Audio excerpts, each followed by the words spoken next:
이제 여러분들과 제가 꼭 이제 깊이 하나 생각해 봐야 될 부분이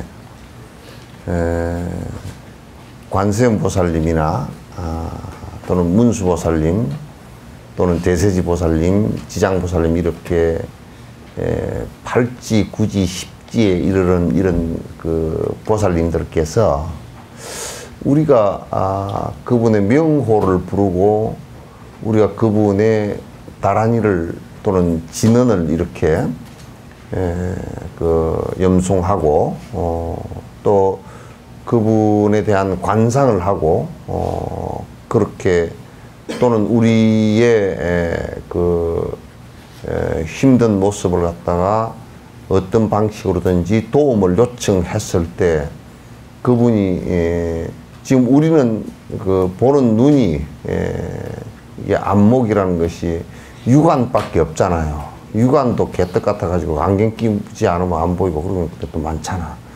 그럼 뭐 난시도 있고 원시, 근시 무슨 뭐 육안도 또 한국 사람은 또 눈이 작아가지고 이만해가지고 뽀얗게가 보이는 그런 것도 있고 어쨌든 간에 육안밖에 없어서 실제로 그분이 그분들께서 우리를 구하기 위해서 도와주기 위해서 우리가 기도하고 진심으로 염불을 할 때 주변에 응하셔도 우리가 잘 보질 못해. 그 없는 것으로 생각해.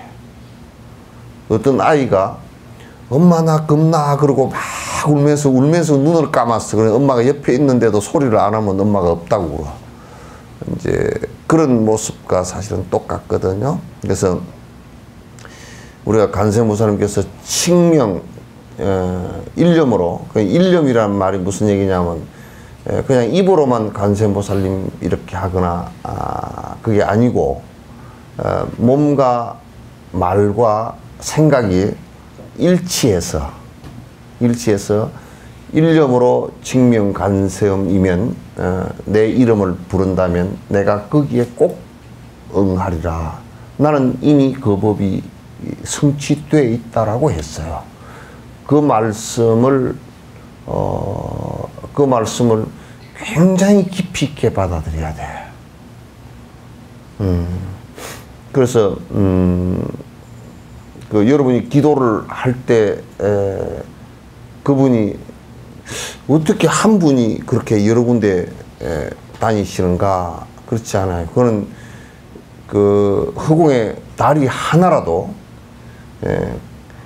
이게 물이 있는 곳마다 다 그 수월이라 물이 있는 곳마다 다 달이 그게 비치듯이 그 우리가 물이 있는 것이라는 것이 뭐냐면 내가 그 보살님의 원을 내가 보살님께 내가 원하는 것이 있단 말이야. 보살님 내가 지금 이렇게 도와주십시오 라는 원하는 것이 있다면 그것이 내 욕망을 추구한 일이 아니라면 중생을 그러니까 여기에 꼭 이건 있어요. 보리심을 발해서 중생을 위하는 일이라면 그게 전제가 돼야 된단 말이에요. 그 이제 도둑놈이 도둑질을 하면서 관세음보살 내가 도둑질 잘하게 해주시오. 그러면 도둑질을 못하게 해주는 것이 그 사람을 도와주는 것이 되잖아요. 그렇게 도와주신단 말이에요. 그래서 이번에 이제 불교 박람회 가서 아미타 부처님의 내영도 아미타 고려불화에 아미타 부처님께서 관세음보살님과 대세지보살님을 양쪽에 협시로 이렇게 거느리고 그 중생이 아미타 부처님을 극락세계를 원하고 아미타 부처님을 부를 때 그 받아들이기 위해서 영접하기 위해서 나가는 모습이 그 아미타 내영도예요. 아미타 부처님께서 이렇게 아미타 부처님을 원하면서 내가 원앙생, 원생, 미타, 극락세계를 원할 때 죽음 앞에 이르러서 일념으로만, 원효 스님도 그 말씀하셨거든요. 일념으로 그렇게 한 번만 증명해도 바로 내가 그대 앞에 나타나리라 이제 그렇게 했단 말이야. 근데 이걸 갖다 이제 잘 사람들이 또 죽은 뒤에 그런 것이 아니라 지금 우리가 눈을 뜨고 있는 이 상황 속에서도 우리가 기도를 할 때 또는 내가 그 아미타 부처님이나 관세음보살님을 염할 때 내 곁에 그분이 수월처럼 물에 들이온 달처럼 내게 와 계신다라고 여러분이 보지를 못하면 그게 없다라고 어디 와 있는가 그렇게 얘기했지만 이제 그거는 안 맞는 얘기다 그 말이야. 그래서 그렇게 여러분이 그 믿음이 그 믿음이 나야 되고 그 믿음이 이렇게 커지고 그러면서 사실상 대성의 십신 10가지 믿음이 들어가는 거야. 10가지 믿음이 들어가는 거야. 그렇지 않으면 못 들어가. 이게 만약 허공처럼 그냥 느껴버리고 허망함으로 그래서 보통 이제 우리가 그 인간이 느끼는 것이 그냥 내가 인식하고 있는 세계 그것만을 자꾸 생각한다고. 근데 보살의 십지보살이나 뭐 십지보살까지 갈 것도 없고 초지보살만 돼도 우리는 그분의 능력의 한계라는 것을 갖다가 불가사의하게 느끼는 생각이 다 사이가 안 돼. 어느 정도 되는지를 잘 모른다고. 근데 십지보살 이렇게 되시는 분들은 상상을 초월한 그런 그 모습들이거든. 그래서 중생을 구하기 위해서 내 이름 칭명관세음보살을 한 번만이라도 일념으로 칭한다면 내가 그 옆에 항상 있으리라 그랬단 말이야. 그 원이 성취가 되어서 법은지 보살 십지가 된 분이라고. 그건 마치 우리가 비유를 하건대 뭐 좁은 것은 행편없이 좁지만도 엄마가 아기의 울음소리가 한 번 들릴 때마다 다른 사람은 잘 안 들리더라도 자기 아기의 울음소리는 한 번 들어도 엄마가 한달음에 쫓아가는 것과 똑같은 원리예요. 똑같은 원리란 말이야. 이것을 우리가 모르면 십신주에 들어가지 못해. 십신, 십주, 십행, 십회양 이 십지 이렇게 얘기할 때 이 십신주에 들어가지 못한단 말이야. 그래서 여러분이 기도를 할 때는 거기에 일념으로 한 부분이 잠시만이라도 있었다면 거기에 보살님이 응했단 말이야. 잠시라도 응했단 말이야. 그래서 여러분 거기에 백화도랑 바른문에도 그 얘기 안에 나오잖아. 강물에 들이온 달처럼 당신의 수월 가늠에 그게 나온다고. 그래서 여러분들께서 이제 이런 믿음에 들어가기 시작해야 대성의 법에 이제 들어가기 시작하는 거예요. 그렇지 않고 아주 작은 의미에서 우리가 뭐 사마타 비파사나하고 뭐 그 안 좋은 생각이 일어날 때는 탁 가라앉히고 하는 이런 정도를 가지고서는 대성이라고 하질 않아. 그래서 지금 법화경 같은 경우도 지금 그런 그 믿음을 갖고서 봐야 그 비유가 이해가 되어지는 부분이 많단 말입니다. 여러분께서 이제 이 제바다tta 품도 우리가 이제 소성에서의 제바다tta는 아주 역적 중에 상역적이야. 왜냐하면 부처님 사촌으로서 부처님께서 그 사촌을 갖다가 그러니까 아란도 사촌이잖아요, 그죠? 그 사촌으로 세 사람을 출가를 시켜서 대바다tta도 그 중에 한 사람이야. 한 사람인데 굉장히 이 사람은 자랄 때부터 부처님하고 본인은 경쟁 관계라고 생각했어. 그래서 왕위를 갖다 자기가 이을 수도 있다라고 이렇게 생각했던 사람이기 때문에 근데 이제 우리가 자세히 놓고 보면 서가모니 부처님께서 출가를 하셨고 정반왕의 아들이 장남이 출가를 하셨고 그 이모가 난 마파스파지가 난 아들이 하나 있었단 말이야. 그러면 이제 그 왕가에서 왕은 생각할 때 저 삼촌 저것들을 놔두면 이 조카가 문제가 자기 아들이 문제가 생길 것 같으니까 그 옛날에 꼭 왕들이 그 자기 아들들을 다른 아들을 쫓아내듯이 사촌들도 다 쫓아내는 방식이 사실 명분이 서가모니 부처님 너희들 시중 들어라. 저는 전부 다 보니까 말이야 얼굴도 또 못생겼고 그 삐쩍 말랐고 좀 맨발로 그냥 다니고 영 위험이 말이 아니니까 붓다가 됐다라는데 위험이 형편없으니까 너희들이 가서 좀 얼굴도 잘생긴 너희들이 가서 옆에 가서 좀 뒷바라지를 해라. 요렇게 하다시피 해서 쫓아낸 거야. 그러니까 이 사람들이 세 사람 다 수행할 생각이 없어서 아난도 별로 수행할 생각이 없어가지고 부처님 돌아가실 때까지 아랑가를 이루지 못했고 제바다타는 끝내 부처님 교단을 갖다가 뭐 엉망진창으로 만들었던 사람 중에 한 사람이고 또 뭐 한 사람은 하도 맹상하라고 앉혀놓으면 졸고 앉아서 부처님 되게 뭐라 그랬더니 그냥 눈을 부릅뜨고 앉았다 그러다 눈이 멀어버렸어. 그래서 셋 다 그 눈이 멀어버려가지고 그때서 이제 천안이 열렸어.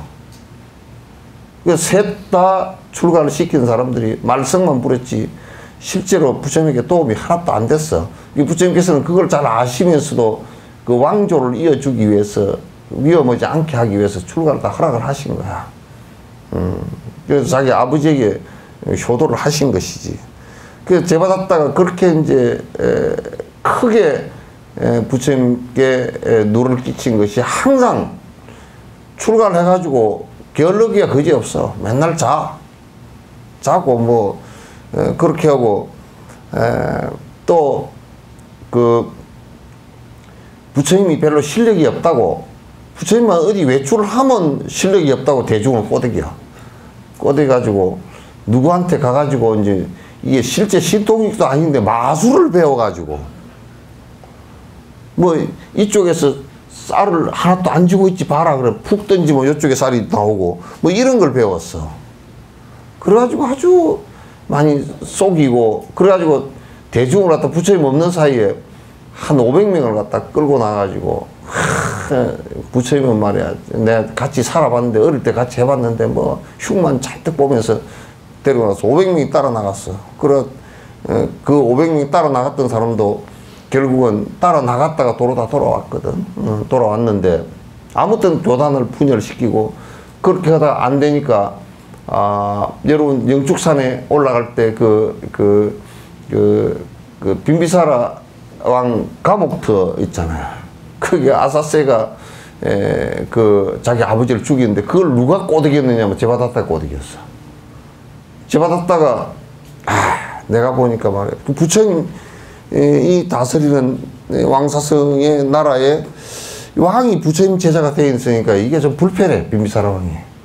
그러니까 빈비사라 왕을 뒤집어 버리면 그 아들이 왕위에 오르면 역적을 해가지고 오르면 내가 권력을 잡고 부처님을 중림정사로부터 쫓아내겠다 이렇게 생각한 거야. 참 머리도 개떡같이 돌아갔지.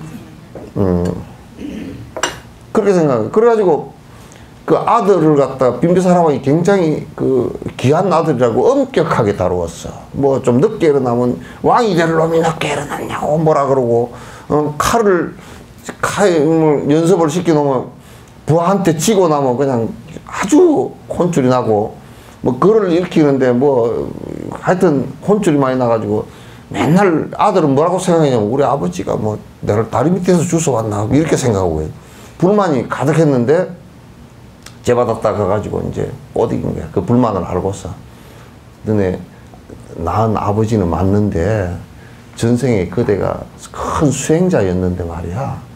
수행자였는데 결국은 너네 아버지가 그 너를 갖다 죽였다고. 그래 너는 너네 아버지에게 원수 갚으러 나온 것이지 지금 이 생에 너네 아버지가 그런 꼬라지 말아 너한테 굉장히 안 좋아하지. 그래가지고 계속 얘기를 하니까, 아, 진짜 그런가? 그래, 하다가, 이제 나이가 좀 들고 그러니까, 이제 한 20대고 그러니까, 이제 벌떡벌떡 하고, 이제, 김정은이 갖고 이제 그렇게 하니까, 이제, 아버지가 진짜 그런가 보다 하고, 그냥 아버지를 쿠데타를 해버렸어. 쿠데타를 해가지고, 어린 아들한테 쿠데타를 당해가지고, 이제, 그 왕사성 안에 그 감옥에 갇혔어. 갇혀가지고, 아들한테 결국 죽었거든.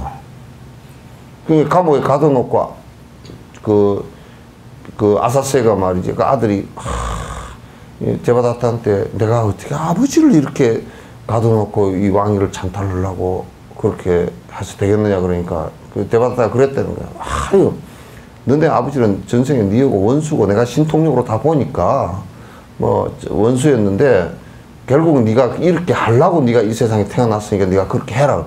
그렇게 됐어도 그렇게 하지 마라 그래야 될 거 아니야. 그래가지고 아버지를 꼭 죽여야 된다 그런 거야. 저 사람은 안 죽이면 안 된다 그래. 그래가지고 아버지를 결국은 죽였거든. 자기 어머니가 몰래 먹을 것을 갖다가 목걸이 여기 병을 이렇게 감로병처럼 병을 만들어서 여기다가 이제 물을 넣고, 물하고 아무것도 못 주겠으니까 몸에다가 목욕을 하고 요 팔뚝 이런 데다가 꿀을 발라가지고 미식가루를 넣다 발라서, 그래서 감옥에 와서 이게 핥아 먹게 해가지고, 그래서 한 보름 되니까 아무것도 안 줬는데 안 죽어. 그러니까 이제 와서 죽었는가 싶어서 와보니까 안 죽었거든. 그래가지고 누가 당하더느냐니까 전에 어머니가 당하더라. 그래서 어머니를 하루는 가만히 있다 오는 걸 갖다 전부 다 뺏어 보니까 그렇게 돼 있거든. 그 어머니를 그 자리에서 칼로 죽이려고 칼을 빼들었다고. 그 대신들이 그냥 막 붙들고 매달려가지고, 이 세상에 아버지를 죽이고 왕이 된 사람은 가끔 있지만 어머니를 죽인 사람은 한 사람도 없었네. 그러면 계속 살렸어. 그래, 그 뒤에 아무도 안 들여주니까 아버지가 죽는데, 죽을 때 너무 괴로워서 분통도 터지고 이제 괴로우니까, 그 얘기, 부처님께서 중림정사에 올라가면 딱 그 감옥 옆으로 지나가. 그럼 40대 올라갈 때쯤 되면 그 안에서 울부짖는 소리가 들려. 부처님이시여, 저 살려주십시오. 이렇게 들리는 거야. 그래서 이제 위제라는 사람을 갖다 보내가지고, 이게 원한이 안 풀리게 생겼어. 대받았다가 그렇게 해가지고 이제 안 풀리게 생겼으니까 돌아가시는데, 편안하게 돌아가시게 하기 위해서 아비타 부처님의 16간법을 그어서 가르쳐 주거든요. 그래서 16간법을 갖다 닦는데, 물도 한 모금도 마시지 못하고 먹지도 못하고 죽어가면서 닦았는데 16가지 관이 다 됐어. 며칠 사이에. 그 사람이 좀 되게 똥줄이 급해야 뭐가 돼. 지금 살 많으니까 잘 안 되는 게, 맨날 탱자 이러고 저러고 묵지. 그래서 대받았다가 이제 그렇게 해서 그 빈비사라 왕이 죽고 난 뒤에 이제 왕권을 차지했는데, 모든 백성들과 신하들이 전부 다 자기를 보면 두려워하지. 아버지까지 죽인 놈이고 어머니도 죽이려고 감옥에 가뒀고, 이러니까 그냥 덧정이 다 떨어지는 거야. 그러니까 그거 이제 막 김정은이처럼 뭐 고함을 지르고 뭐 어쩌고저쩌고 해서도 성질 나가지고 어쩌고 해서도 이제 어쩔 거예요. 그렇게 하니까. 그러니까 얘가 이제 하도 사람들이 이제 잘 자기 말을 들어주려고 하지도 않고, 그러니까 이제 정신이상이 왔어. 밤에 잠을 못 자. 불면증이 걸려버렸어. 그 저녁 잠이 안 오니까 눈만 감으면 아버지 죽은 게 떠오르는 거야. 오역죄를 저질렀지. 그러니까 칼을 빼들고 그냥 막 궁궐 기둥을 갖다 후려쳐가지고 기둥에서 칼 부딪히는 소리가 그냥 나고, 그걸 그냥 말리러 갔던 대신을 갖다가 그냥 칼로 두동강을 내버리고 막 그랬다고. 그러면 온통 난리야.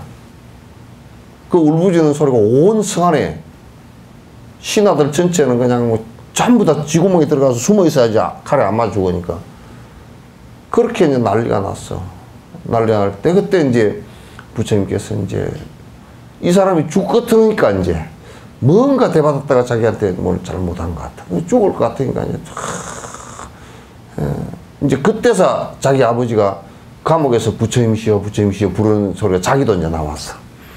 그 부처님께서 이제 오라고 그러지. 오라고 그러니까 그 이제 중림정사에 이제 중림정사가 아니라 영축산으로 이제 이렇게 영축산 우리 올라가니까 슬픈 데 아니었을까?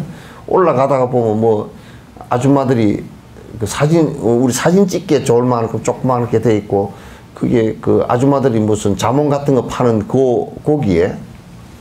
고기에다가 이제 그 왕이 올라오시면서 이제 그 칼이랑 다 갑옷을 풀어놓고, 그걸 올라와서 이제 그 위에 그 산꼭대기에 앉아서 이제 그 얘기를 해줬어. 그러니까, 제가 저녁에 잠을 못 자고 그렇습니다. 알고 있다고. 어떻게 해야 좋겠습니까? 그래. 왕을 하려고 그러면 아버지를 죽일 수도 있고 그렇게 한다. 그때 이제 하신 말씀이 위로하기 위해서 이제 그 말씀을 하셨어. 그래서 이제, 그때 우리 하신 말씀이, 그대 대받았다하게 속았도다. 그대 원수가 아니고 아버지는 그대를 갖다 왕이 되게 만들기 위해서 했노라. 내가 실수를 해서 죽였으니 그럼 어떻게 하면 좋습니까? 이 나라의 그 어르신들을 전부 다 그대 아버지처럼 생각하라. 아버지나 어머니, 부모님처럼 생각하고 잘 모시도록 하라. 그랬단 말이야. 그렇게 해서 이제 모시기 시작해서 이제 자기 죄를 갖다 조금씩 이제 헤쳐나가면서 왕 것을 했어요. 그래서 대받았다가 그때 부처님이 왕이 부처님 제자라는 것을 알고서 그걸 권력을 뺏기 위해서 국가 자체를 뒤집었고 오역죄를 저지르기 위해서 해버렸단 말이야. 종교인이 잘못하면 그렇게 돼. 큰일 나. 그 최태민이 얘기 잘 알잖아. 최태민이 하나가 문제가 아니고 그 썩어 빠진 정신 가지고 있는 그런 것에 하나가 문제가 아니고 사람을 다 망가지고 여러 사람에게 피해를 끼치게, 구원파 같은 경우도 얼마나 많은 사람에게 피해를 끼치게 했느냐고 말이야. 그리고 이제 대받았다가 또 하나 했던 것이 영축산 거기서 중림정사로 내려올 때 대받았다가 그 위에다가 돌을 갖다가 바위를 갖다가 수없이 위에다가 해놔놓고 돌을 갖다가 굴려버렸어.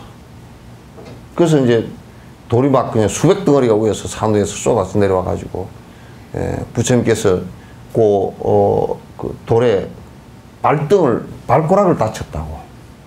발가락을 다쳐가지고 발가락에 피가 나고 이제 그랬거든. 그런 예가 있었고, 또 이제 한 번은 그 부처님을 살해하려고 그 코끼리를 갖다 동원을 해가지고, 코끼리를 한 몇백 마리 동원을 해가지고 전부 다 술을 먹여가지고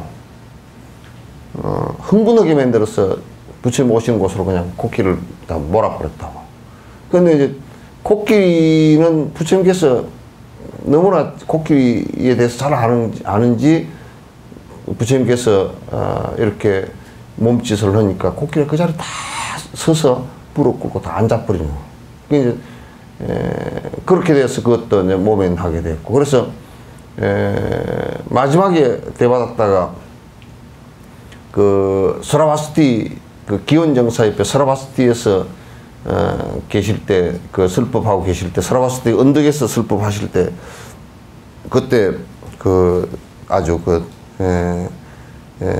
이 손에다가 독을 이렇게 손톱을 이렇게 깎아가지고 이게 좁비하게 만들어서 그다 코프라독을 묻혀가지고 쫓아가서 부처님 설법하는데 그냥 끌어버리면 이게 죽을 거 아닌가 이제 그렇게 해가지고 쫓아가다 망고나무 뿌리에 지가 걸려서 넘어져 버렸어. 그래가지고 지 손톱에 지가 찔려가지고 거기서 이제 죽게 되는 그 스라바스티에서 죽게 돼요. 죽으면서 이제 그 독이 막 뻗치니까 이제 막 그 뻘 구덩이 지금도 가면 미나리강 같은 게 있어. 그 뻘 구덩이 물을 콜콜 마시면서 이제 마시다가 거기서 죽었거든. 뻘 구덩이다 이제 목을 쳐박고 죽었어. 이제 그렇게 했던 그 데바다타에 대해서 소승불교 쪽에서는 뭐냐면 지옥을 떨어졌다고 그랬다고.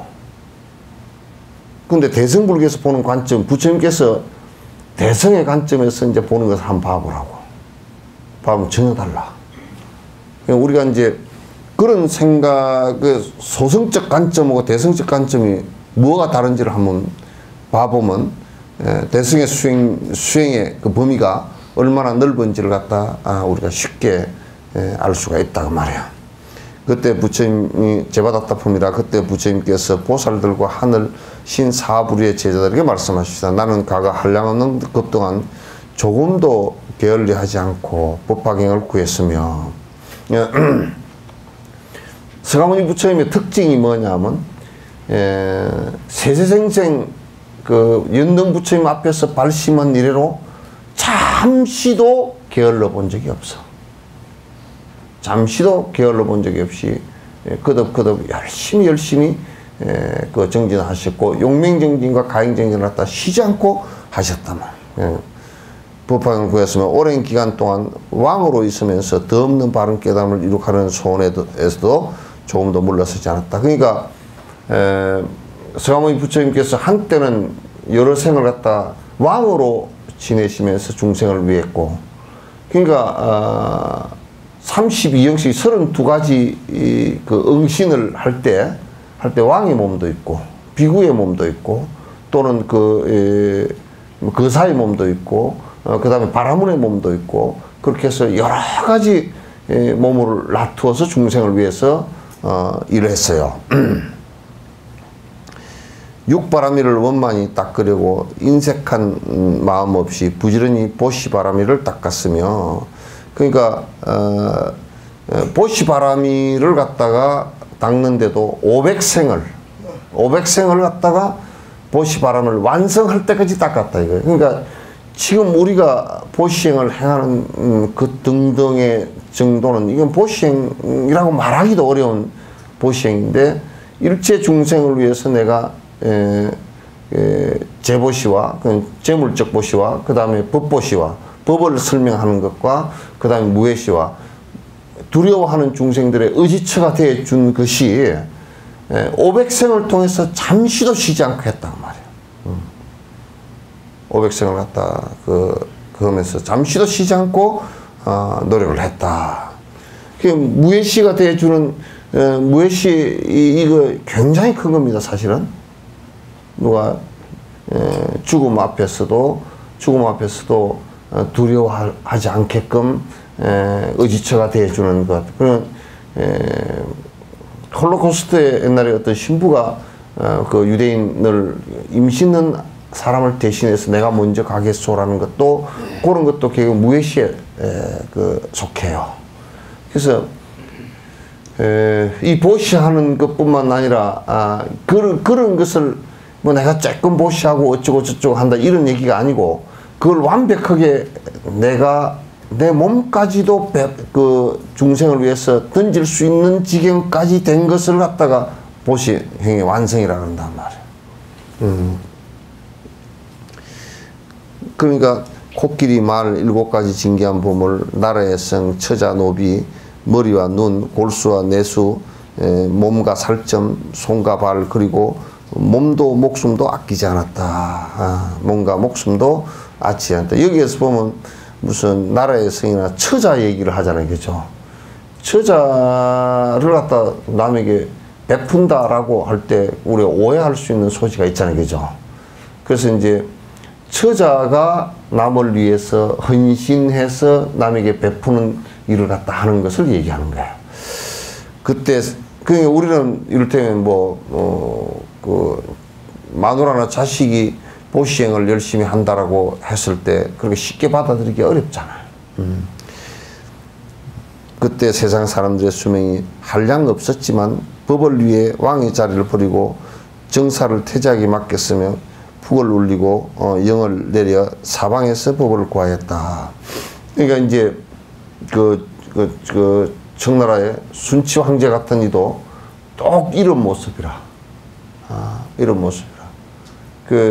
그분도 전생에 아주 깊숙이 공부를 하신 큰 스님께서, 아주 도를 이루신 큰 스님께서 태어나셔서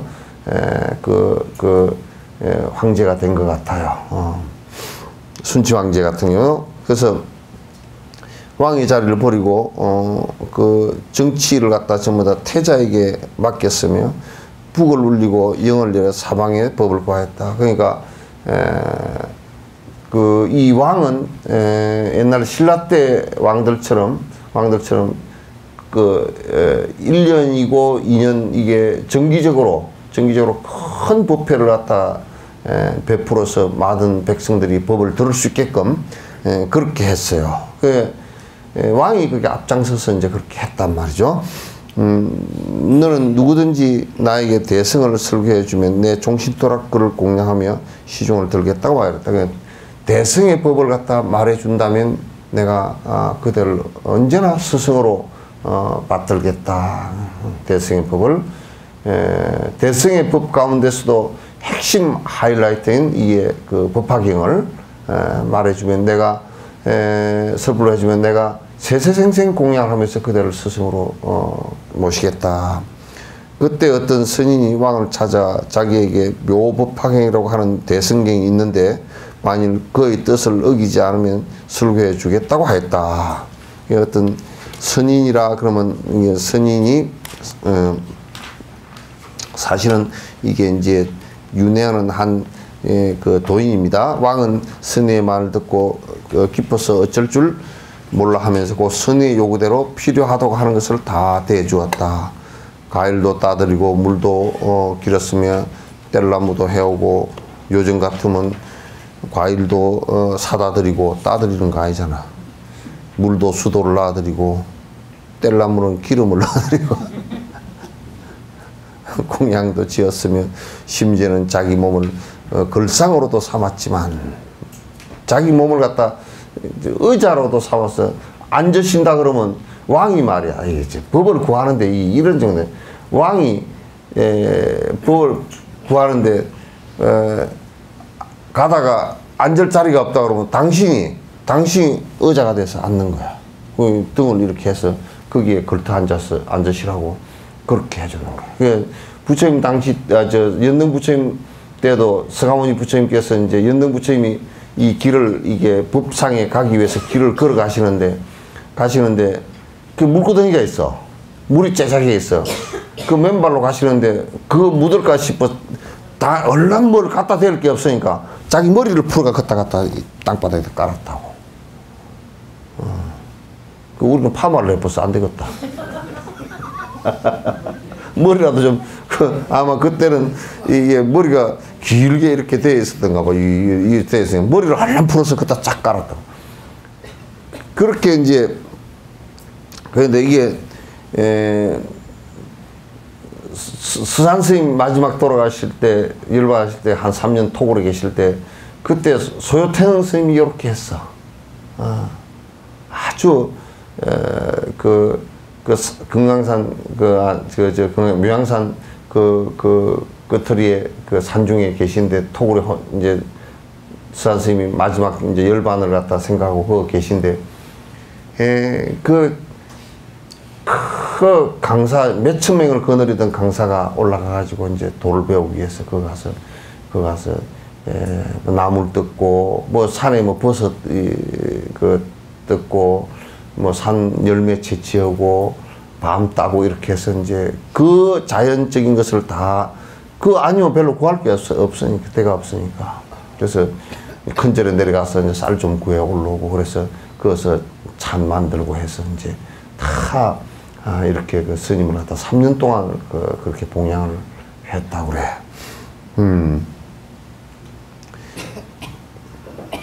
밥을 지으면 심지어는 자기의 몸을 글상으로도 삼았지만 몸과 마음의 고달픔을 몰랐다. 위법망고했으면 법을 구하는데 몸의 고달픔을 잊는다는 뜻이지. 위법망고라. 위법망고라. 이렇듯 천년이 지나도록 받들었지만 법을 위하여 부지런히 시중들어 조금도 부족되는 것이 없도록 하였다. 그 왕이 말이야. 왕이 그 스님에게 몇 생을 그렇게 그 법을 구해서 시중을 들었단 말이야. 이런 좀 큼직한 사람들이 있어야 돼. 요즘에 뭐 대선 주자들이고 뭐 나오는 사람 보면 공부는 별로 안 하고 뭐 별로 좀 깊숙하지 않아. 다 좀 쪼잘찌잘해.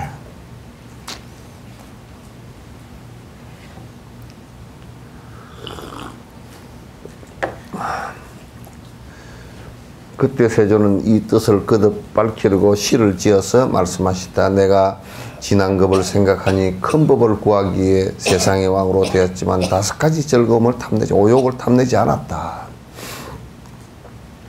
이제 왕이 되었지만 이게 영조 같은 경우도 그랬다는 거야. 영조 같은 경우도 북을 쳐서 사방을 알려 누구든지 큰 법을 가지고 있어 나에게 설법하여 준다면 이내 몸 그 종이 되리라 했네.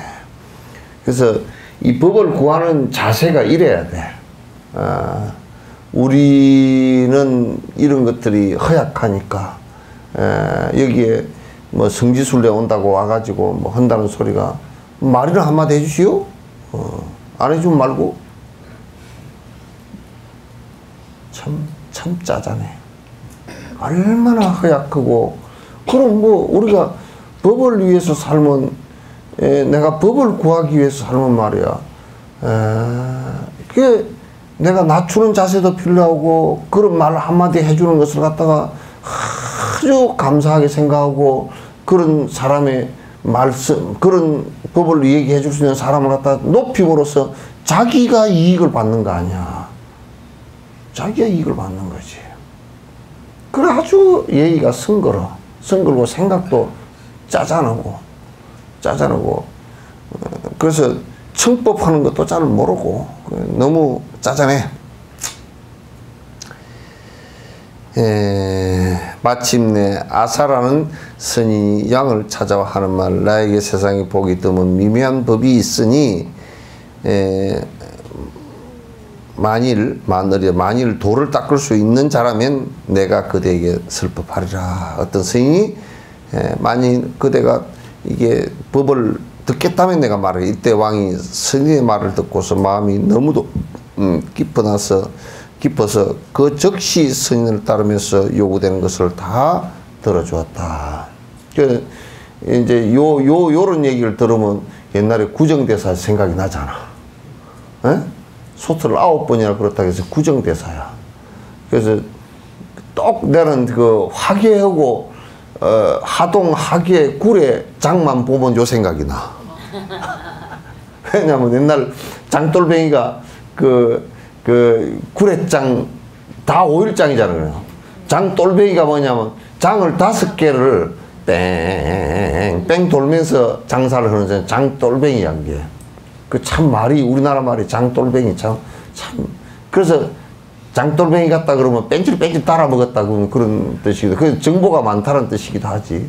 에이 저 장돌뱅이 같은 놈 뺑찔뺑찔 따라 먹은 놈. 그런데 요즘 경제적 의미에서 보면 정보가 좀 많은 놈.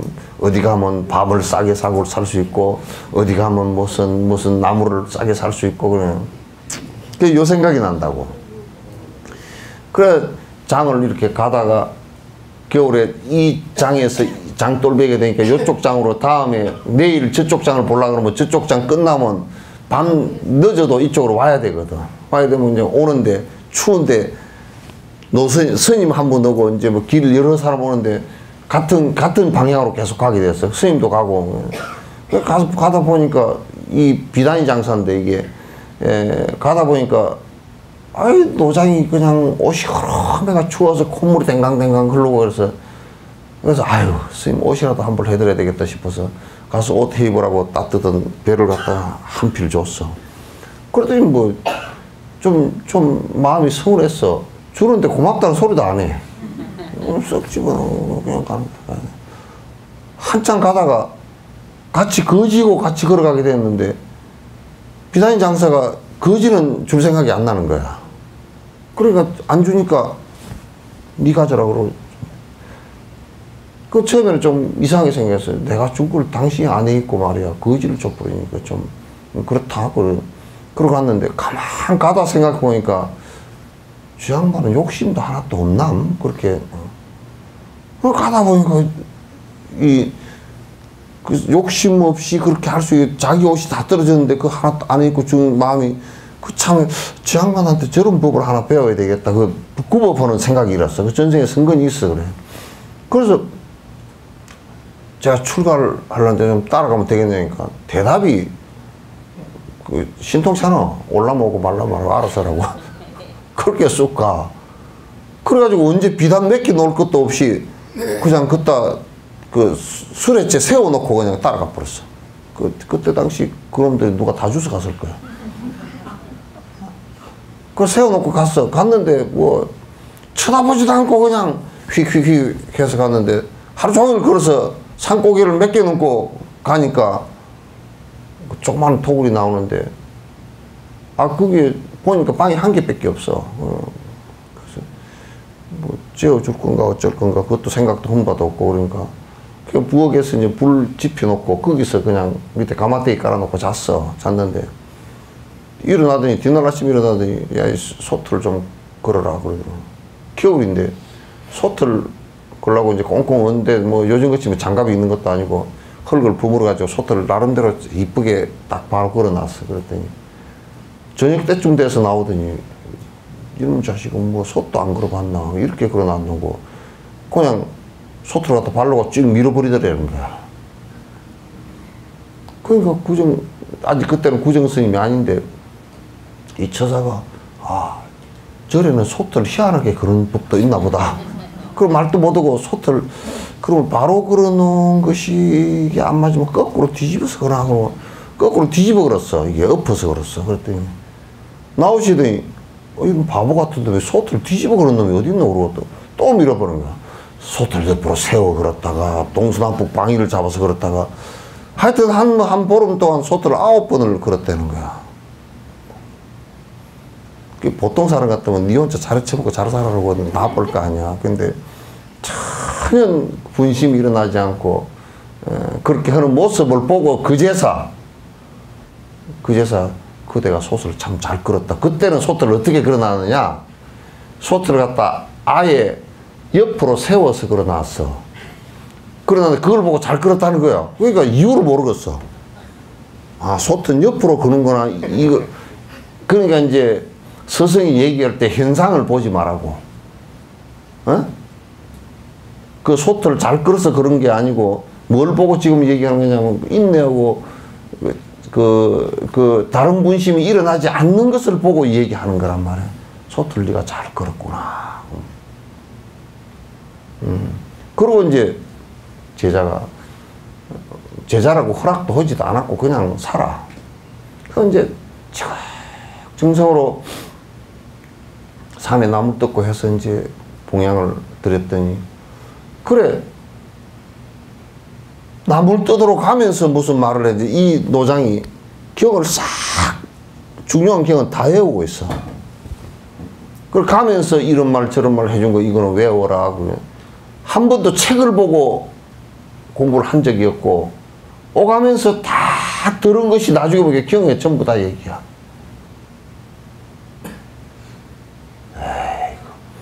그렇게 해서 이제 그 도에 이르러서 이제 깨침을 이루고 나서 그 스님의 그 은혜로운 부분에 대해서 말씀을 하면서 구정 스님이 자기 스님께서 처음 출가할 때 나를 이렇게 했는데 내가 얼마나 그 은혜에 대해서 감사한다는 거. 그래서 갖다 얘기한 거야. 그게 뭐 하금기들은 주지 스님이 안 반겨줬다고 안 오고 그러는 거. 비빔밥이 맛이 없다고 안 오고 뭐 이지랄 들고 앉았어.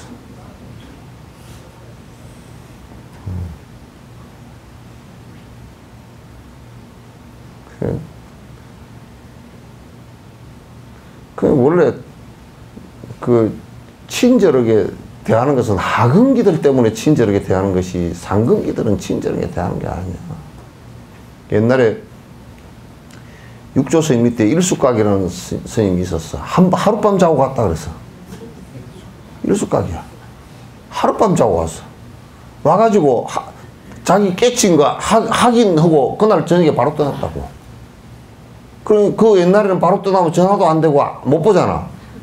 그 육조 스님이 하루 종일 더 잡고 가라 그러니까 스님은 가고 오는 게 없다 그래 놓고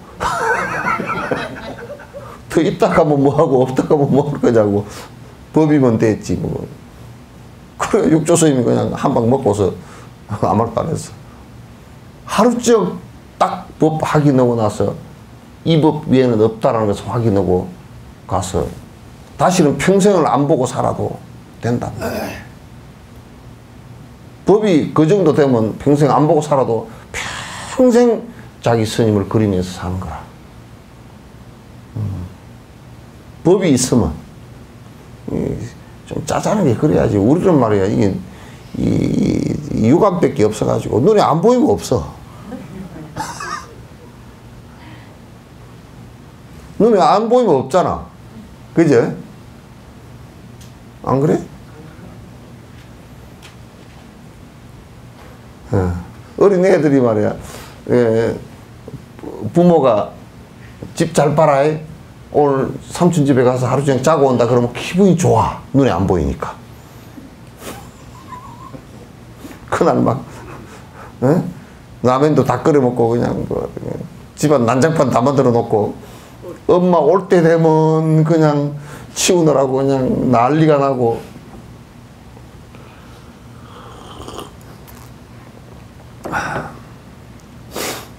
우리가 사는 것이, 수행하고 사는 것이 이 안을 좀 들여다보고 살아야 돼. 그때 나뭇가지만 보면 그건 참 좀 위험해. 그리고 풍파가 심하고. 풍파가 심하고. 우배우가 노무현을 그렇게 반발해서면서 그 대통령, 전직 대통령 갖다 지는 서울대 나오고 노무현은 고등학교밖에 안 났다고 촌놈의 새끼가 이런 마음을 갖고서 뭐 수사를 했다 그러잖아. 그래 자존심 상해서 자살했다 그러잖아. 그런 인과가 지금 지가 수사당에 생겼잖아. 그 아무리 법을 갖다가 하더라도 예의는 다 차려줘야 돼. 그 예의 안 차린다고 옛날에 여기에 뭐 택시 회사가 있었는데 그 사장 장례식을 내가 치러줬는데 내가 그 노조위원장을 혼을 냈어. 이런 나쁜 놈의 자식이라고. 그 사장은 나이가 많고 말이야. 그런데 말이야. 노조위원장 되었다고 사장한테 돼야 되는 게 네가 어쩌고 저쩌고 그랬대. 그러면 그 니네 아버지 뻘 되고 큰아버지 뻘 되는데 이 새끼 그러면 되냐고. 당신 그러면 돼요. 사람이 죽고 사는 문제라고. 좋게 말을 해도 확실하게 안에 뜻이 있으면 되고 그러면 되지. 성질 내가지고 난리를 친다고 그러면 되냐고. 그래서 혈압은 있는 데가 당뇨가 있는 데다 그냥 혈압이 올라서 자기가 가장 따뜻거리고 먹고 살기가 어려워서 그 택시 해서 가르친 사람이 그렇게 해버리니까 얼마나 그냥 애가 터지고 분통이 터졌으면 그렇게 했겠어. 그래서 항상 그런 것도 참 깊숙이 인과를 바라보고 할 수 있는 게 있어야 돼요.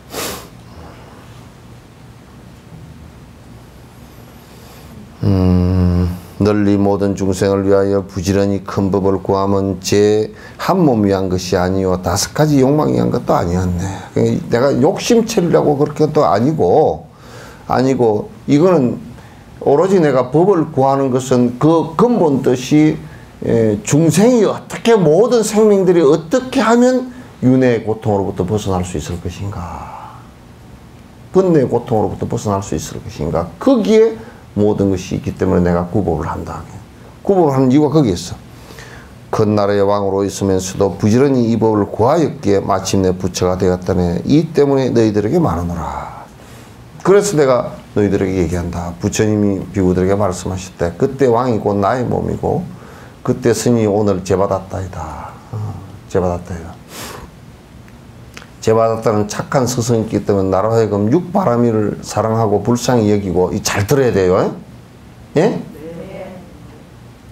이 얘기만 잘 들어도 대승불교 반은 아는 거야.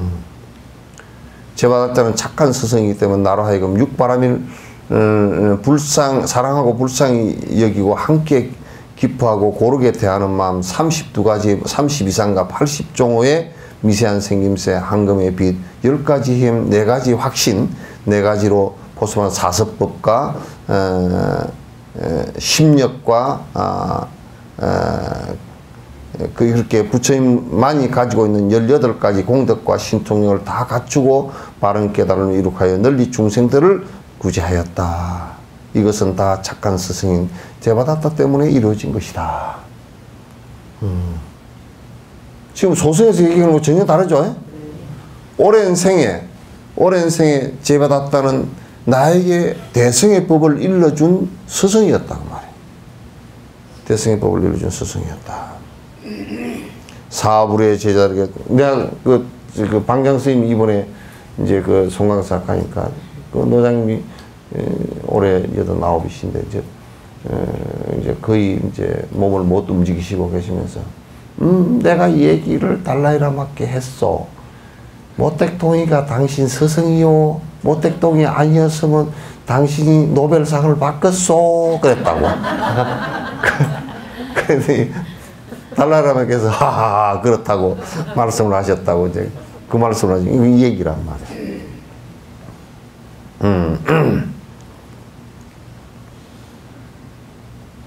사불의 제자들에게 말하지만 제바다타는 한량없이 오랜 것 지난 다음에 반드시 부처가 될 것이다.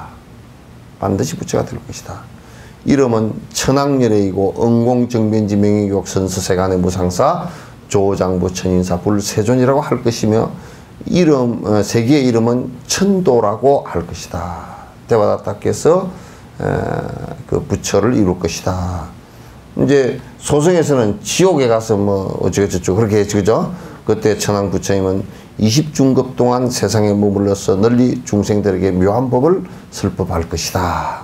그래서 항아 겐지상의 모래알과 같은 많은 중생이 아라한가를 얻게 될 것이고 한량없는 중생이 연각이 때리는 마음을 가지며 겐지상의 모래알과 같은 많은 중생이 더 없는 도를 닦으려는 마음을 일으키고 생멸이 없다는 이치를 생멸이 본래 없다는 이치를 얻어 물러나지 않는 단계에 이르게 될 것이다. 제바다타가 부처를 이루었을 때 그렇게 많은 아라한과 또는 그 많은 분들이 등과를 할 것이다. 이때 천황불이 열반했던 다음에 법이 바르게 유지되는 시기는 20중급 동안이다. 이때 응신 몸으로 된 사리를 묶고 높이가 60유승이고 넓이가 40유승이나 되는 칠보탑을 세울 것이다. 하늘신과 사람들은 모두 여러가지 촉, 가류향, 태운향, 발현향, 어복, 향락깃발, 보배일산, 기약, 노래로서 칠보로 된 묘한 탑을 공양하고 예배할 것이며 한량없는 중생이 아랑을 걸고 한량없는 중생이 백기불이 되며 불가사의한 중생들이 깨달으는 마음을 갖다 일으켜 물러나지 않는 단계에 오를 것이다. 수없는 분들이 이제 이렇게 될 것이다. 그게 왜 그러냐면요. 우리가 이제 보시, 지계, 인욕, 정진, 선정, 지혜 그러잖아요. 그죠? 그런데 이게 여러분이 이 세상에 나를 수행케 해주는 분들이 사실 여러분들을 잘 대고 여러분들에게 이익을 주는 사람에게 있지 않아요. 보시행을 하는데도. 보시행을 하는데 제일 나에게 이익을 주는 사람이 가난한 사람일까? 이걸 내가 강남 사람을 담아놓고 얘기를 해야 된다고. 응? 나를 지옥에 안 빠뜨리게 해주는 분들이 이게 그림들이란 말이야. 이들이 나에게 나의 구제자가 아니고 누구겠느냐고.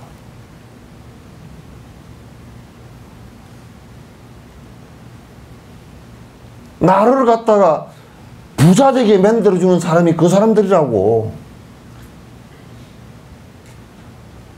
근데 그 사람들을 무시하고 그 사람들 때문에 보시행을 할 수 있는 마음이 나오지 어디에서 나오나.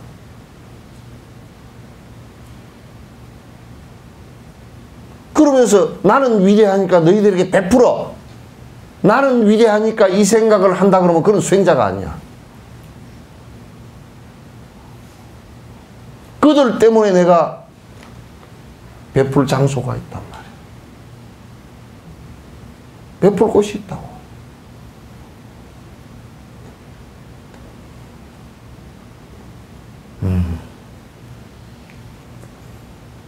그러니까 보시한다. 우리가 잘 먹고 잘 살고 뚱뚱거리는 사람 보고서 보시할 수는 없잖아, 그죠? 점을 보시할 할 수는 없잖아. 그럼 잘 먹고 잘 사는 사람들을 보면 나는 마음이 질투심만 일어나. 수행이 안 돼. 그리고 내가 나는 안 되겠구나. 절망감만 빠져. 그러나 이 어려운 사람들이 나를 갖다가 제보시를 통해서 나를 욕망 속에 빠뜨리지 않게 하고 나를 갖다가 지옥으로부터 구제해 줄 수 있는 사람이 그 사람들이잖아. 어째 그들이 나의 보시행을 하는데 스승이라고 말하지 않느냐고 말이야. 보시행을 해라고 말하는 사람의 스승보다는 실제 그런 마음이 나올 수 있게끔 내가 그랬어. 연극을 할 때 네 왕 할래 거지 할래 다 왕 할라 그러잖아, 그죠? 거지 하는 게 훨씬 나아. 우리 인생 연극에 있어서도 거지 하기가 가장 어려운 거야, 사실은. 그 역할 하기가 어려운 거야.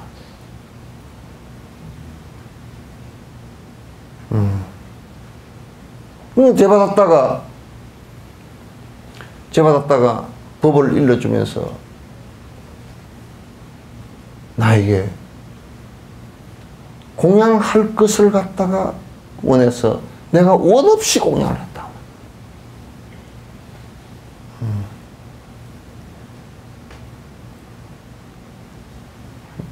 이를테면 나를 갖다가 욕하고 나를 모멸하게 하고 그런 사람이 아니고서는 내가 인욕행을 닦을 수가 없잖아. 어떻게 인욕행을 닦을 것이야?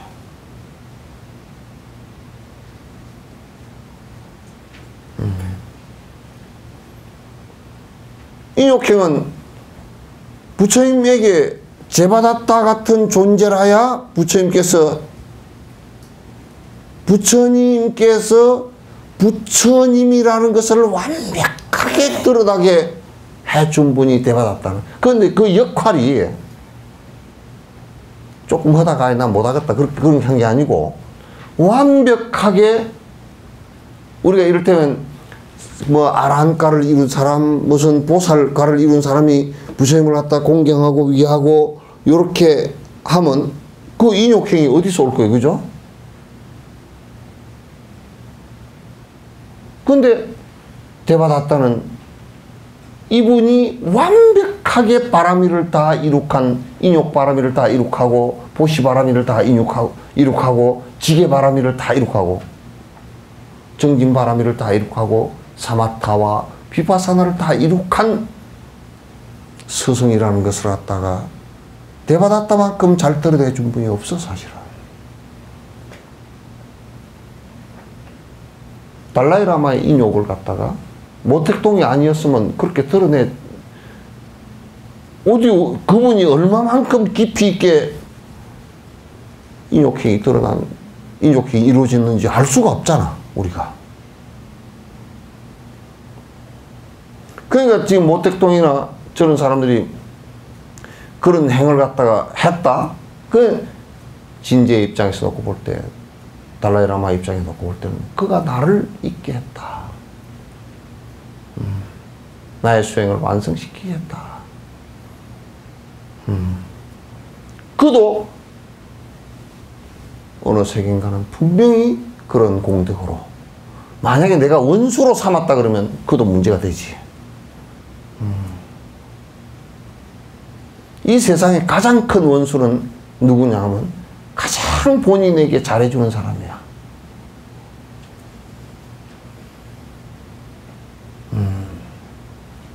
본인에게 잘해주는 사람은 가장 큰 원수야. 왜 잘해주느냐?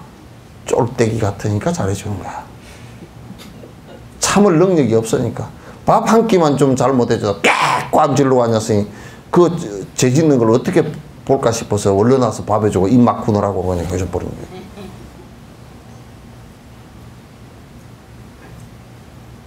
짜잔 싫어.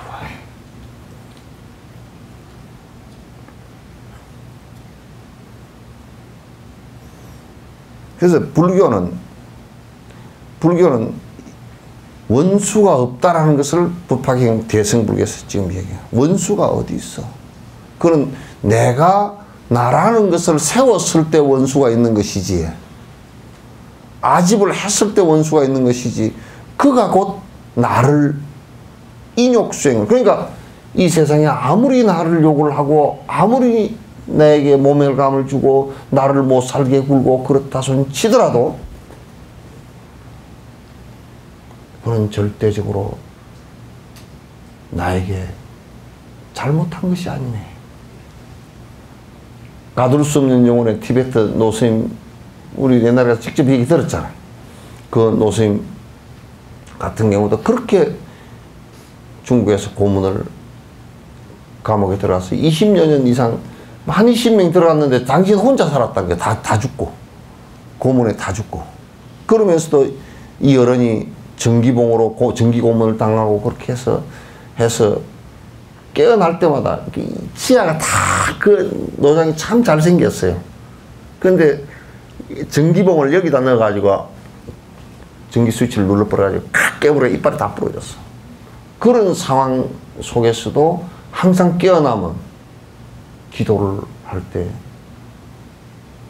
저들이 나로 인해서 지옥 가는 일이 절대 없었으면 좋겠습니다. 나는 언제나 용서합니다. 내가 보리심으로부터 후퇴할까 싶어서 항상 당신의 보리심, 일체 중생을 위한다는 사람이 나 몸을 좀 죽이려고 했다고 내가 저를 갖다 원망하게 하겠는가? 저가 나로 인해서 고통받기를 원치 않는다. 그게 항상 그 고문을 하는 사람이나 이런 사람들의 문제가 아니고 당신이 얼마나 그 사람들을 위하는 모습이 있고 저 사람들은 나를 위해서 나를 인내케 해주는 수행자의 악역을 대신해주는 사람이라고 이렇게 생각합니다.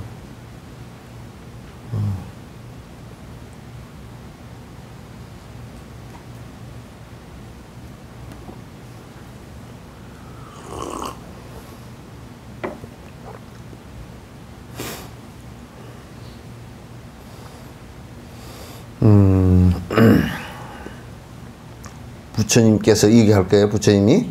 예?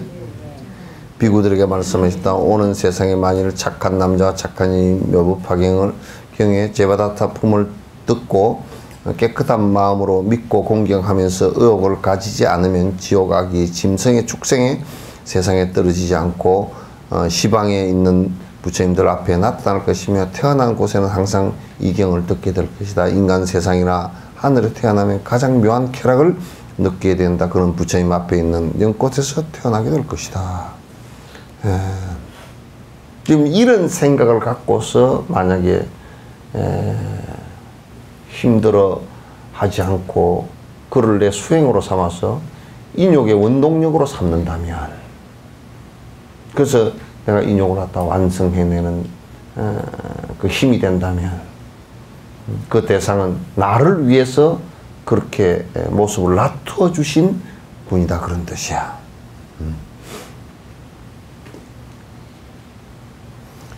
이때 아랫병의 세계에서 다보세준을 따라온 지적이라는 보살이 다보 부처님에게 제 고장으로 돌아가겠다고 하자 서가모니 부처님이 지적보살에게 말하기를 착한 남자 잠깐 기다리라.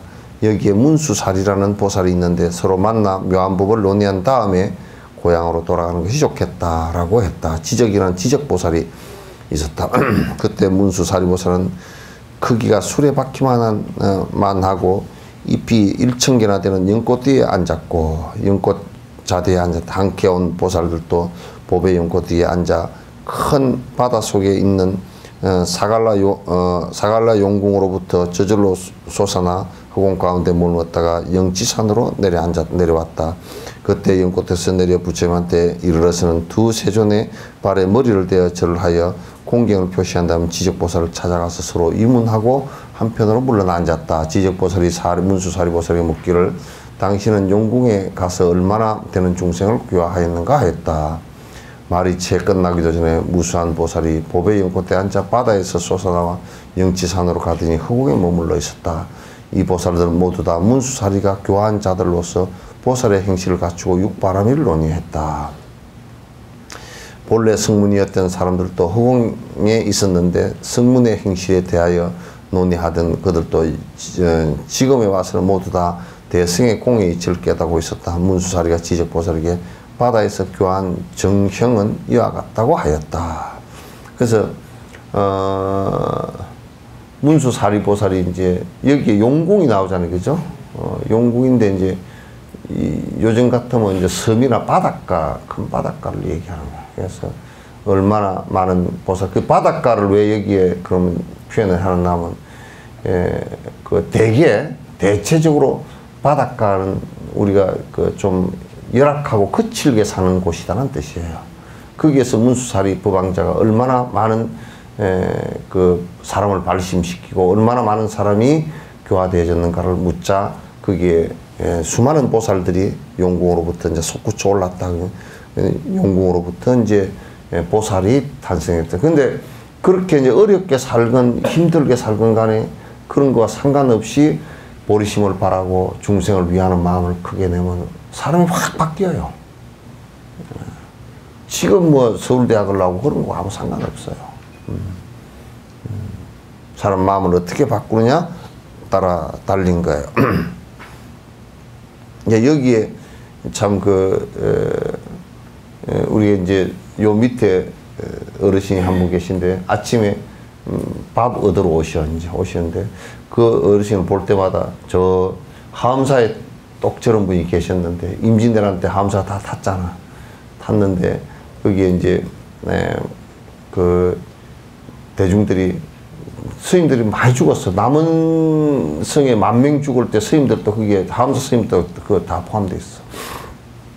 임진왜란 끝나고 나니까 몇십 명밖에 안 남았어. 다 돌아가시고. 그래서 주지스님이 이제 정해지고 주지스님이 그 각항전 지으려고 이제 그 장육전이라고 해서 원래는 끝에서 보면 3층이었거든. 장육이라고 해서. 그래서 그 벽에 전부 다 화엄경을 쫙 돌 이만한 두꺼운 돌에다가 전부 다 비석처럼 새겨서 쫙 다 돌렸거든. 화엄경 60화엄을 다 이제 그쪽 다 했다고 했는데 그거보다 다 불타버렸지. 그러니까 그 집이 너무 커서 이제 짓는데 돈도 많이 들어가고 그래서 주의스님이 100일 기도를 쭉 하고서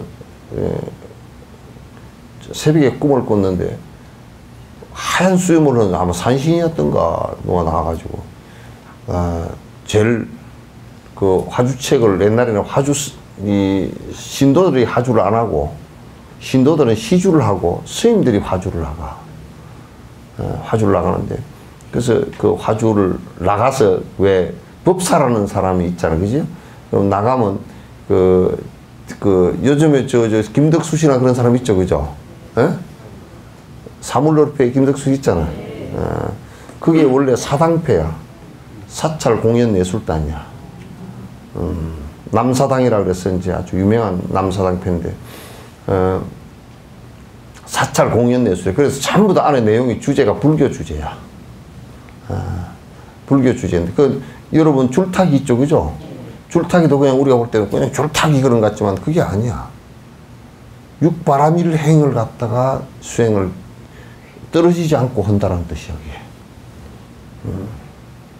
보고 다니면서 그런 거 좀 알고 보고 다니라. 내 부채를 가지고 균형을 잘 맞추잖아, 이게. 그래서, 그렇게 하는 건데, 스님들이 이제 가서 한 마을에 가. 그러면 이제 공연예술단이 작가. 그러면 구경으로 쫙 와. 그러면 이제 거기서, 스님이 경을 쭉 읽어줘. 읽어주고 얘기를 해줘. 법문을 해줘. 해주면 이제, 그러면 이제 법문 끝에 이제 남사당이 놀이를 해. 그러면 이제 뭐, 접시 돌리기, 무슨 뭐, 줄타기, 무슨 제주 넘기, 뭐, 별게 다 있어. 무등 타기, 그런 거, 별게 다 있어. 그러면 구경하고 이제, 그리고 이제 시주를 쫙 받는 거야. 그게 화주성이야, 그게. 그래서, 그걸 이제, 아니 근데 그는 꿈에 제일 이 하주책을 만들어서 나가되고 하주성을 정하는데도 그랬다는 거야. 그때 꿀도 별로 없을 텐데 하여튼 꿀에다 손을 넣어가지고 밀가루 항아리에다 손을 넣었을 때 밀가루가 안 묻는 사람을 보내라 그랬다는 거야. 무슨 놈 그런 일이 있겠어? 그래가지고 주지도 해보니까 다 묻고 안 묻을 리가 없지. 그래 저들 끝나고도 손가락이나 빨았는가 몰라도.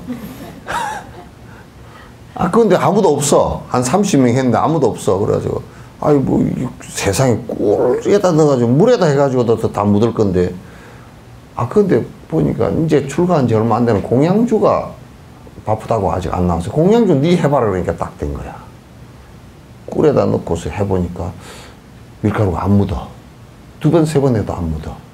밥하다 나와서 그런가 몰라도 하여튼. 안 묻어.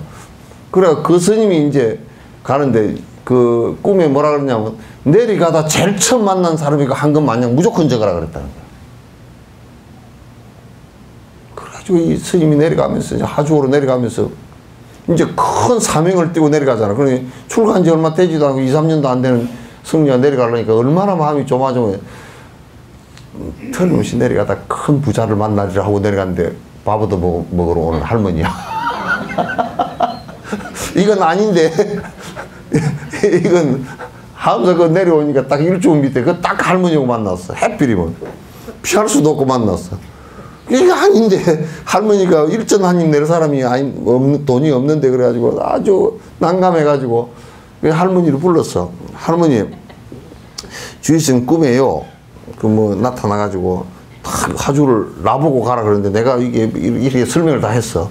이게 하여튼 여기다 제일 처음 만난 분을 하주 금 만냥이면 요즘 같으면 한 100억 되려나? 그 뭐 저 뭐야 그 대웅전 저 각학령 그거 지으려고 그러면 한 뭐 내가 볼 때는 그때 당시로 한 100억이나 50억이나 들어가겠지. 적었어. 저기 할머니가 웃으면서 내한테 돈이 어디 있는가 하고 그러고 이제 했는데 진짜 화주책에다 딱 적어 놓네. 이제 깜짝 놀랐어. 화주책에 그래 할머니 그냥 이 양반도 안 될 거 뻔히 알면서도 적으라 그러니까 적어 놓고서 이제 하주호로 가버렸어. 가고 가니까 할머니가 이제 가슴에 칵 맺혀버렸어. 내가 절집에 다니면서 밥 얻어먹는 것도 내가 그냥 애가 터져 죽겠는데 시주를 좀 했으면 좋겠다고 생각을 했는데 황금 만냥이면 너무 많고 황금 한 양도 못 할 건데 이게 이제 애가 터졌어. 그래 가만히 집에 와서 생각하면 평생 산 게 후회스러워. 평생 산 게 한 번도 남을 위해서 살아본 적이 없어. 그 각항전에 불난 것이 너무너무 안타깝고 그래서 이제 기도를 내가 그럼 어떻게 할 건지 기도를 한 번 하자. 100일 기도를 했어. 해도 뭐 별로 그게 없잖아. 황금 만냥이 어디서 나와 기도 온다고. 그러니까 할머니가 그 밑에서 그냥 돌아가셔 버렸어. 그리고 이제 이 스님도 화주록에는 뭐 좀 적은 것이 있지만은 뭐 한 푼, 2푼 해가지고 한국에서는 다 전란이 나가지고 다 불나고 자기 집 짓느라고 힘들고 그러니까 각항제 짓는다니까 누가 쳐다보긴 해. 가다 중국에 가서 하주를 해보자 그래서 중국에 들어갔는데 하주가 잘 안 돼. 그리고 제일 그 서울에 가가지고 제일 큰 집에 간다고 한 게 궁궐 옆으로 갔어. 그런데 궁궐에 들어갈 재주가 있나? 재주가 없어서 궁궐 옆에서 두리번 그게 한 달 가량을 궁궐에 어떻게 이렇게 해서 좀 궁궐에는 돈이 많을 것 같으니까 큰 집이니까 그래서 갔는데 그때 이제 한 6, 7년 전에 태어난 공주가 하나 있었는데 공주가 장애인이야. 2가지 장애가 있어. 하나는 손이 안 펴져. 이게 오가락 붙어가지고. 하나는 계속 울어. 얼마나 징징 우는지 이게 다 흘러가지고 막 그래 이제 뭐 밥 먹다가도 입이 밥에 입에서 밥만 없어지면 울어. 잠 자다가 바로 깨면 바로 울고. 그래 7년 동안 울어 놓으니까 이제 다 공주 보는데 멀미가 났어. 그래가지고 울지 말라고 하다가 수레를 태워가지고 궁 바깥으로 나가다가 이 스님하고 마주친 거야. 마주쳐가지고 마주쳤는데 애가 처음으로 나고 웃었어. 그래 이 스님 붙들려서 애 보는 사람을 붙들려서 애 보는 사람을 붙들려 들어간 거야. 아유 나고서 처음 물어서 이거 황제가 얼른 데리고 오라 그래가지고 그랬는데 아이고 스님이 보니까 그냥 애가 잘 놀아. 막 까르르 웃고 그냥 잘 놀아 그래. 밥도 잘 먹고 뭐 잘 놀아 그래. 그거 참 희한하다. 그 스님만 화장실만 가도 울어. 그리고 그 참 이상하다. 그 황제랑 왕후랑 이제 생각하다가 그래가 어느 날 참 너는 어디서 왔느냐 그러니까 이제 이실직고를 했어. 저 조선에서 왔는데요. 그 화주로 돌아다니다 돈이 없어가지고 여기까지 왔었는데 황제를 만났으니 얼마나 좋아. 이제 돈 없다는 소리를 했어. 그럼 그게 몇 년 또냐 그러니까 몇 년 뭐입니다 그랬더니 그 할머니한테 이제 돌아가신 줄은 몰라 이 양반은. 할머니한테 아 이게 그냥 그 황금 만냥 여기에 지금 요 안 써놨습니까? 이 양반은 줄 양반도 안 되고 뭐 어쩌고 저쩌고 돈이 한 푼도 없는 저래서 밥 얻어먹는 사람인데 뭔 주겠습니까? 오다가 누굴 만나서 얘기하니까 참 안타깝다 그러면서 적어줬는데 이 양반도 지금 돌아가다가 줄지 안 줄지 그것도 모르겠고 하여튼 한 푼도 받은 게 없습니다. 그러니까 아 그래서 그 화엄사에서 왔다고 그러니까 이제 그때 명나라는 그 화엄사를 갖다 자기 나라처럼 생각을 하고 그랬잖아요. 그러냐고. 그럼 우리 딸이 그때쯤 태어났다고. 이상하게 웃는다고 그러니까.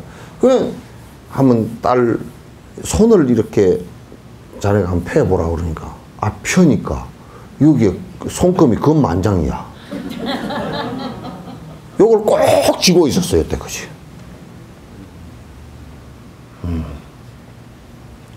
그래가지고 황제가 충격을 받았어. 참 미안하다. 그러면 이 딸이 그럼 그쪽에 할머니였을 거 아니야 전생에.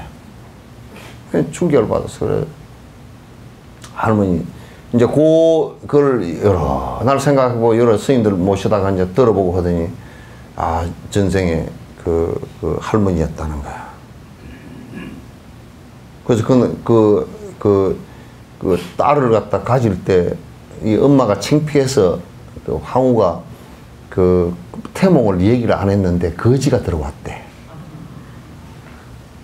태몽을 얘기를 안 했는데 거지가 들어가는 거야. 그 거지가 들어왔다 그러면 그래가지고 황후는 맨날 거지가 들어와서 그 태몽을 그렇게 해서 애가 맨날 우는가 뭐 손이 이렇게 안 펴지는가 이렇게만 생각했다는 거야. 그래가지고 그 만냥이라 그래. 이렇게 수표를 정확하게 쓴 게 어디 있어. 수표가 아주 정확하잖아. 금 만냥 딱 써놨으니까. 그 황제가 보고서 내가 시주를 할 거만 그래서 딸이 나한테 돈 받으러 온 것 같다고. 그래서 만냥을 시주해서 그래서 하면서 각황을 지었거든. 그 각황이란 말이 각황 그러면 깨달을 꽉자고 임금 황자거든. 황제란 뜻이거든. 그럼 부처님을 각황이라 그래. 깨달은 법의 황제다 그 말이지. 법왕이다 그 말이지. 그런데 임금이 깨달았다 그 소리도 돼 그게. 그래서 옛날에는 장육이라 그래서 장육이면 부처님이거든. 장육이라는 말이 부처님이에요. 방장산 넣을 때 장자가 부처님 장자 이게. 그래서 주장자 할 때도 장자가 이게 부처님이란 뜻이야. 아, 그래서 만냥을 갖다 이제 또 받아온 거야. 그러니까 내가 이제 얘기가 그 얘기 하려고 한 게 아니고 이 생에 거지였던 사람도 원력을 세우고 보리심을 내고 중생을 위하겠다는 생각이고 한 생만에 공주가 된다니까. 박근혜 같은 사람 말고 황제 된다니까. 우리는 그것보다는 낫잖아요. 그죠? 그래서 사실은 좀 보리심을 내고 중생을 위하겠다는 자비심을 좀 내면 사람이 마음이 변하는 것이 확 변해간다고 이게. 그렇게 좀 변해야 돼. 맨날 쪼그라져 가지고 뭐 쪼그라진 망태가 돼 가지고 맨날 그냥 만약에 그 양반도 그런 계기가 없었으면 그냥 저래 오르내리면서 누룽지나 얻어 잡수시고 뭐 맨 그러고 말았을 거 아니야. 그 다음 생에 태어나도록 내가 큰 원을 세워서 다음 생에 이게 죽으면 말이죠. 다음 생에 태어날 때 그 일본에 다큐에 나왔던 거 미국에서 그 비행 조종사였다가 그 2차 대전 때 그 비행기가 떨어져서 죽은 그 사람이 다시 태어난 그 다큐 있잖아. 내가 얘기 한번 해줬잖아. 거기에 그 애도 이 생에 어머니, 아버지를 선택했는데 왜 선택했냐 그러니까 착해서 선택했다. 결국 자기가 선택을 해. 부모도. 그러니까 다음 생에 그래서 항상 그런 거야. 다음 생에 태어나더라도 좀 뛰어난 가정에 태어나서 학문도 뛰어나고 복도 뛰어나고 해서 많은 중생들에게 이익을 줄 수 있게끔 태어났으면 좋겠다. 그 생각을 갖다 하는 거야. 그 원을 세웠네. 그 원이 내 잘 먹고 내 살 살려고 그러면 그렇게 되질 않는데 실제적으로 중생을 돕겠다는 생각을 하면 그게 된단 말이야. 그게. 그게 원생이라 그래서 그런 법이 있단 말이야. 그래서 여기도 그렇게 얘기해놨잖아.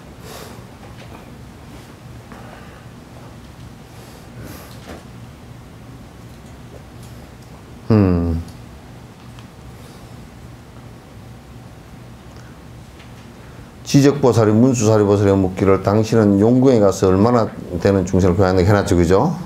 이제 교환 정행은 이와 같다고 하였다.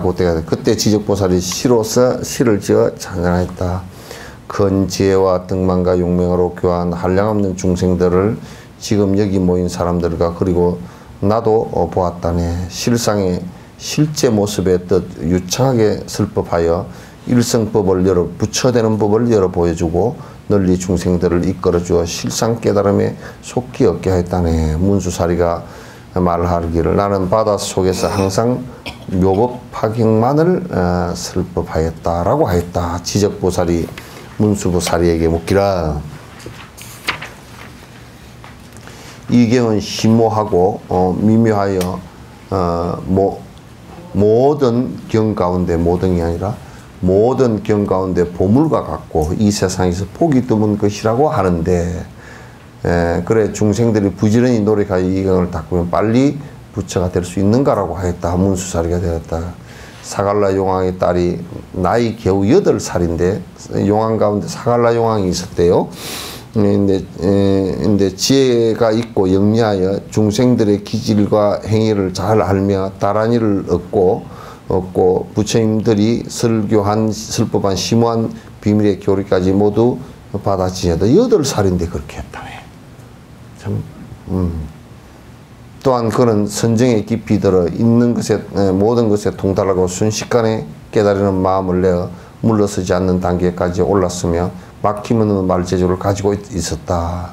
또한 그는 중생들을 갓난 아기처럼 보살피고 공덕을 원만히 쌓았으며 마음으로 생각하고 입으로 말하는 것이 미묘하고 넓으며 자비로서 어질며 마음씨가 온화하여 깨달음을 얻을 수 있게 되었다. 지적보살이 말했다. 내가 보니 스가이르는 한량없는 급 동안에 어려운 공행을 하면서 쉼없이 공덕을 쌓고 깨달음을 얻는 길을 찾았다. 삼천대천 세계를 살펴보면 그 보살이 중생을 위하여 뭔가 목숨을 바치지 않은 곳이란 계자만한 곳도 없었다. 그렇게 하고서야 그가 바른 깨달음을 이룩하였다는 그 용왕의 딸이 잠깐 사이에 바른 깨달음을 이루게 했다는 것은 믿어지지 않는다. 이게 이제 얘기했어요. 말이 채 끝나지도 않았는데 용왕의 딸이 갑자기 앞에 나 머리 숙여 절을 하고 한편을 물러서 괴를 지어 찬양하였다.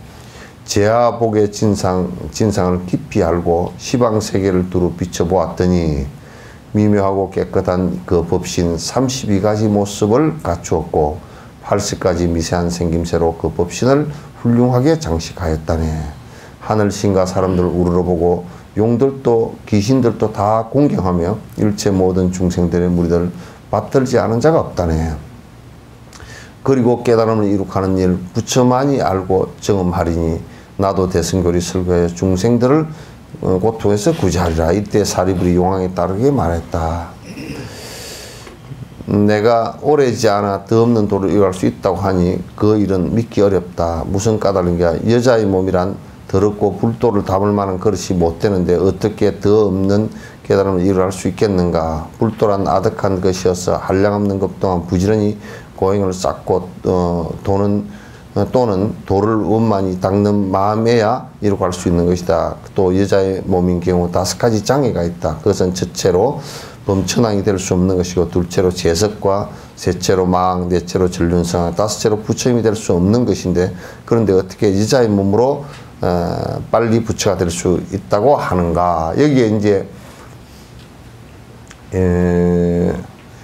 이제 용녀죠, 그죠? 사가라 용왕의 그 8살 된 딸 성불에 관한 얘기예요. 그래서 요 얘기를 통해서 무엇을 얘기하고자 하느냐 하면, 모든 중생들은 그게 남녀 성차별 없이 그 번뇌가 끊어져서 성불할 수 있다. 그러니까 이를테면 보살이 여자로 태어났어도 성불이 가능하다 그 말이에요. 여자로 태어나서 성불이 가능. 이제 그 얘기를 갖다 용녀 성불론에 관한 얘기가 이 법화경에서 아주 깊이 있게 얘기됩니다. 그때 용왕의 딸이 삼천대체세계만한 값이 가는 보배구슬이 있었는데, 그것을 부처님께 공양 올리자 부처님 그것을 받았다. 용왕의 딸이 지적보살과 존자 사리부에 말하기를 내가 보배구슬을 드리자 세존이 받았는데 이 일을 빠르지 않습니까? 라고 하니 매우 빠르다라고 했다. 용왕의 딸이 말하기를 당신들이 신통력을 가지고 내가 부처님이 되는 것을 살피면 이보다 더 빠를 것입니다. 라고 했다. 이때 모였던 사람들은 모두 용왕의 딸을 보니 순식간에 남자로 변하여 보살 차림을 갖췄으며 곧 남쪽의 깨끗한 세계에 가서 보배의 연꽃에 앉아 바른 깨달음을 이루겠다. 그리고 32가지 생김새와 80가지 미세한 생김새를 갖추고 시방세계의 모든 중생들에게 묘한 법을 널리 설포했다. 그때 사바세계의 보살과 승문들, 하늘신과 용 등 8수호신과 귀신들이 모두 멀리에서 그 용왕의 딸이 부처님이 되어 모인 사람들과 하늘신을 위하여 널리 슬퍼하는 것을 보고 너무도 기뻐 모두 멀리에서 공경하는 예의를 표하였으며, 한량없는 중생은 이 슬픔을 듣고 깨달아 물러서지 않는 단계에 올랐고, 또 한량없는 중생은 진동하였고 사바세계의 3000명의 중생들은 물러서지 않는 단계에 머물게 되었으며 3000명의 중생들은 깨달으는 마음을 내어 예언을 받았다. 수기를 받았다. 그리고 지적보살과 사리부리가 모였던 모든 사람들도 잠자코 믿게 되었다. 이게 이제 용녀 성불설이에요. 부처님께서 말씀하시고자 하는 것은 여자다 남자다 그걸 얘기하기 위한 것이 아니에요. 여자는 하찮고 동물은 하찮고 이것을 얘기하기 위한 것도 아니에요. 성불이라는 것은 번뇌가 끊어지는 것을 얘기하는 것이고, 성불이라는 것은 공덕을 쌓은 것을 의미해요. 외형에 지금 이 대승법은 소승법에서는 지금 그렇게 그 여자들이 그 아랑가가 될 수 없고 이렇게 얘기하는 부분이 있지만은 대승의 위치에 올라서는 여자 남자에 별 의미가 없어요. 별 의미가 없어요. 그래서 얼마나 넓은 마음을 내서 얼마나 보리심을 바라고 얼마나 중생을 위하는 마음이 크고 얼마나 깊이 있게 얘기하고 이해하고 얼마나 열심히 노력하느냐에 따라서 달린 것이지, 그런 것은 별로 의미 없다 그 말이에요. 그래서 용녀 성불론 같은 경우는 부처님께서 초기에 말씀하셨던 그 소성에서 말씀하셨던 그런 내용과는 완전히 다른 내용입니다. 그래서 모든 여성의 그 성불을 얘기했고, 모든 여성이 다 수행을 갖다가 하게 되면 다 성불에 이를 수 있다라는 그 평등의, 절대 평등의 말씀을 갖다 하신 거예요. 그래서 이제 이런 것을 오늘 얘기의 두 가지 중요한 사항인 것은 제바다타의 역행보살로서 부처님을 가르쳤던 스승이었다. 그분이 부처님께서 가장 부처님을 드러내 보여주시기 위해서 당신의 한 생을 갖다가 그렇게 마감을 하신 내용이다. 그런 얘기예요.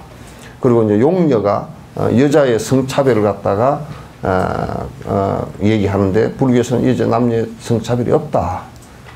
이것은 용녀 성불론에서 법화경을 부처님께서 말씀하시면서 완벽하게 이건 성차별이라는 것이 있을 수 없는 일들이다. 단지 서로 조금씩 다를 뿐이다라는 것만 얘기하신 거예요. 자, 오늘 여기까지 얘기했죠. 여기 등 권선무는 미리 좀 접수를 다 해주면 미리 이제 달기가 쉬우니까 그렇게 좀 해주시고 권선문 다 하나씩 가져가시기 바랍니다.